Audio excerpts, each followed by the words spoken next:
કેમ છો વિદ્યાર્થી મિત્રો? આજે આપણે શીખીશું ધોરણ 8 વિજ્ઞાન પ્રકરણ 3 કોલસો અને પેટ્રોલિયમનું સંપૂર્ણ સ્વાધ્યાયનું સોલ્યુશન આજના આ વિડીયોમાં જોઈશું. તો ચાલો શરૂ કરીએ. પ્રશ્ન 1. સીએનજી અને એલપીજીને બળતણ તરીકે વાપરવાના શું ફાયદા છે? જવાબ: સીએનજી અને એલપીજી સરળતાથી સળગી જાય છે. બળવાથી તે વધુ પ્રમાણમાં ઉષ્મા ઉર્જા આપે છે. સીએનજી અને એલપીજીને પાઇપલાઇન દ્વારા સરળતાથી એક સ્થળેથી બીજા સ્થળે પહોંચાડી શકાય છે.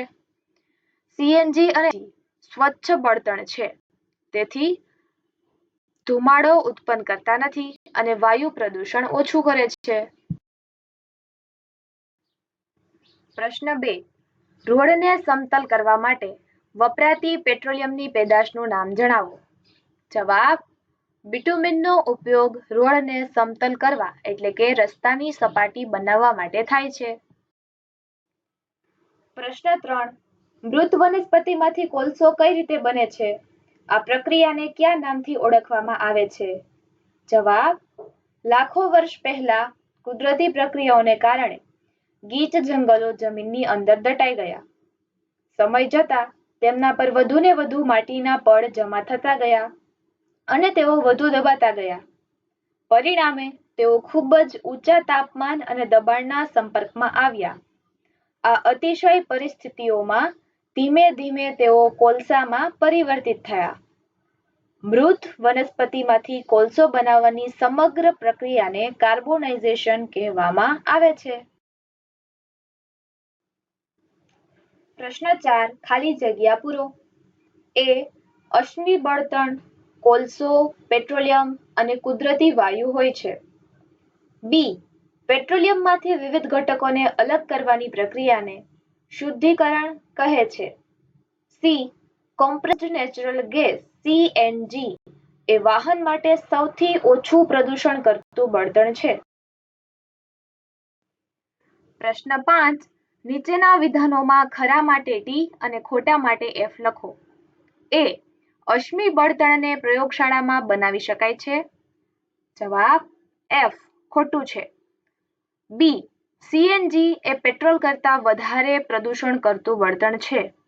જવાબ: એફ આ વિધાન પણ ખોટું છે. સી. કોક કાર્બનનું લગભગ શુદ્ધ સ્વરૂપ છે. જવાબ: ટી આ વિધાન સાચું છે. ડી. કોલટાર વિવિધ પદાર્થોનું મિશ્રણ છે.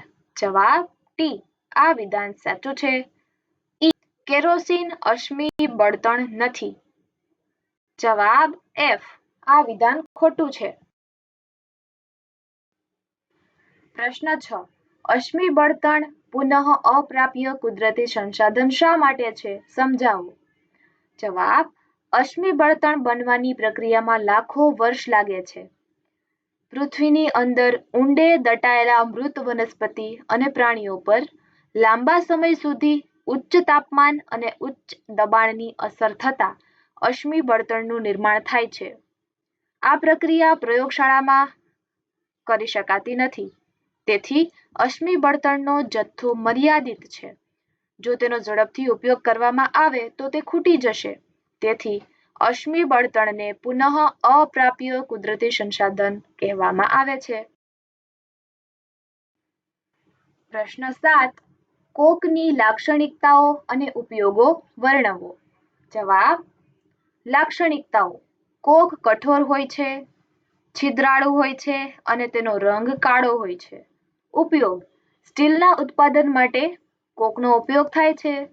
સાથે સાથે ધાતુઓના નિષ્કર્ષણમાં પણ તેનો ઉપયોગ થાય છે. માટે કોક એક મહત્વનું અશ્મિ બળતણ છે જે ઉદ્યોગોમાં ખૂબ જ ઉપયોગી છે. પ્રશ્ન 8. પેટ્રોલિયમની બનાવટ પ્રક્રિયા સમજાવો.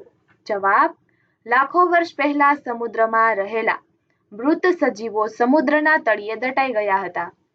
સમય જતાં તેમના ઉપર રેતી અને માટીના સ્તરો જમા થતા ગયા. હવાની ગેરહાજરીમાં એટલે કે ઓક્સિજનના અભાવમાં આ મૃત સજીવો દબાયેલા રહેતા. લાંબા સમય સુધી ઊંચા તાપમાન અને ઊંચા દબાણની અસર પડી અને આ મૃત સજીવોનું રૂપાંતર પેટ્રોલિયમ અને કુદરતી વાયુમાં થયું. આ રીતે લાખો વર્ષમાં સમુદ્રમાં રહેતા મૃત સજીવોના અવશેષો ઉપર રેતી અથવા તો માટીના સ્તરો, ઊંચા તાપમાન, ઊંચા દબાણની અસરથી પેટ્રોલિયમ અને કુદરતી વાયુ બને છે. પ્રશ્ન 9. નીચેનું કોષ્ટક ભારતમાં 1991 થી 1997 સુધીમાં ભારતની કુલ પાવર ઉર્જા તંગી દર્શાવે છે. આ માહિતીને આલેખ સ્વરૂપે દર્શાવો. ઉત્તર તમને અહીં આપેલો છે. આ સમયગાળા દરમિયાન ભારતની ઉર્જા તંગીમાં શરૂઆતમાં થોડો ઘટાડો થયો, પછી વધારો થતો ગયો અને 1997માં તંગી સૌથી વધારે એટલે કે 11.5% રહી. તો વિદ્યાર્થી મિત્રો, અહીં આ પ્રકરણનું સ્વાધ્યાય પૂર્ણ થાય છે. મળીએ આવતા વિડીયોમાં. ધન્યવાદ.